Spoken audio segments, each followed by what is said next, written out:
The night the millionaire decided to fire the maid began like any other, quiet, controlled, and wrapped in the cold confidence that had built his empire.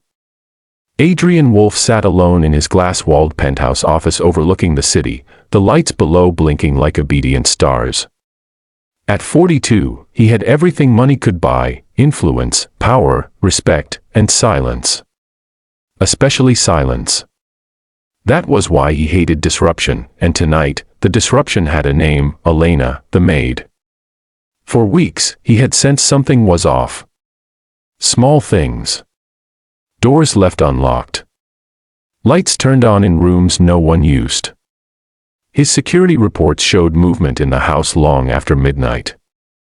Adrian hated uncertainty, and when uncertainty crept in, he cut it out like a disease.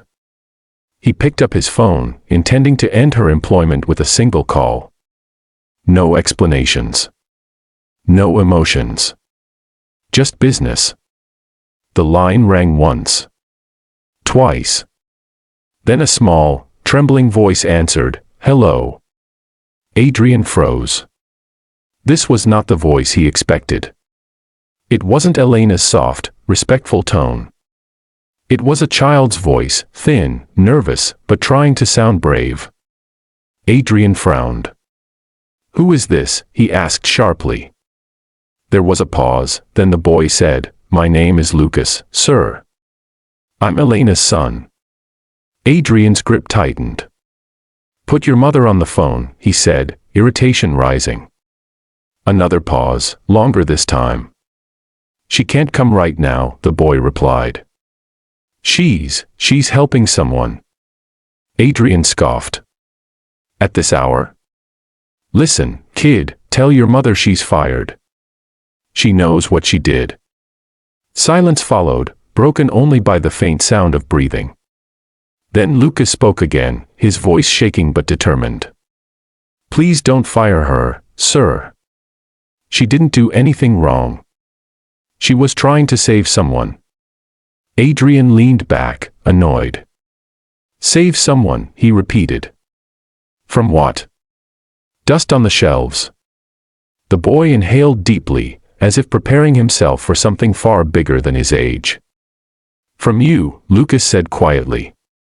Those two words hit Adrian harder than any accusation. "What did you say?" Adrian demanded.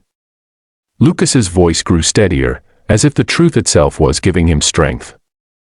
"My mom found out that the cameras in the house weren't just for security. She saw the files.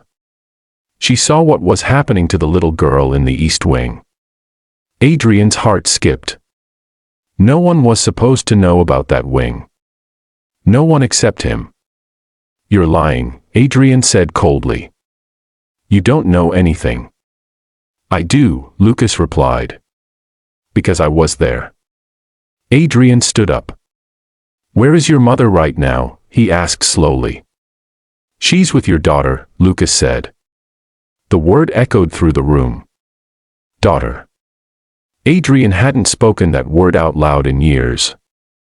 "You don't have a daughter," Adrian snapped. "That's what you tell the world," Lucas answered softly. "But she's real. And she's sick. And she cries every night when you're not there." Adrian's mind raced. His daughter, Lily, had been hidden from the world after the accident that left her unable to walk and barely able to speak. He had buried her existence under money and secrecy, convincing himself it was protection. "How do you know about Lily?" Adrian whispered. "Because my mom hears her," Lucas said. "Because my mom sits with her when no one else does. Because my mom reads to her, feeds her, holds her hand when she's scared. And tonight, she collapsed." Adrian's breath caught. "Collapsed?" "Yes, sir," Lucas continued, tears now clear in his voice. "She had a seizure. My mom carried her, called the doctor, stayed calm. She didn't leave her alone. She told me to answer the phone if you called." Adrian felt something crack inside his chest, something he hadn't felt in a very long time. "Why would she do that?" he asked quietly.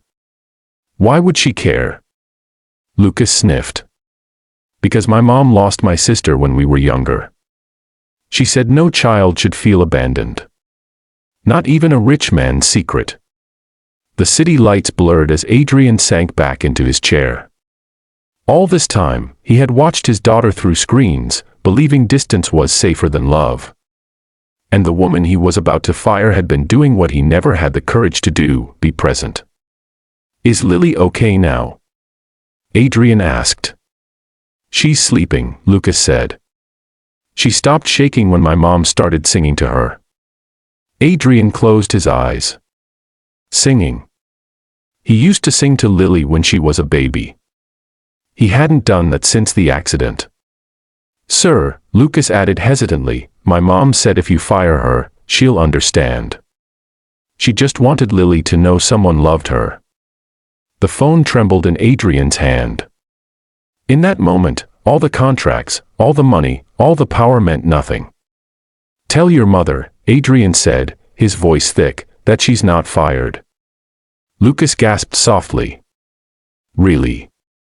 Really, Adrian confirmed. And tell her, thank you. Adrian ended the call and stood there in the silence, realizing the shocking truth wasn't about the maid at all, it was about himself. He had built walls so high that it took a child's courage to tear them down. That night, Adrian didn't go to sleep. He went to the East Wing, opened the door himself, and sat beside his daughter for the first time in years. And from that day on, the cameras were turned off, the walls came down, and the maid he almost fired became the woman who saved his family. If this story touched your heart, don't forget to subscribe to the channel, because more powerful stories like this are coming, and you won't want to miss what happens next.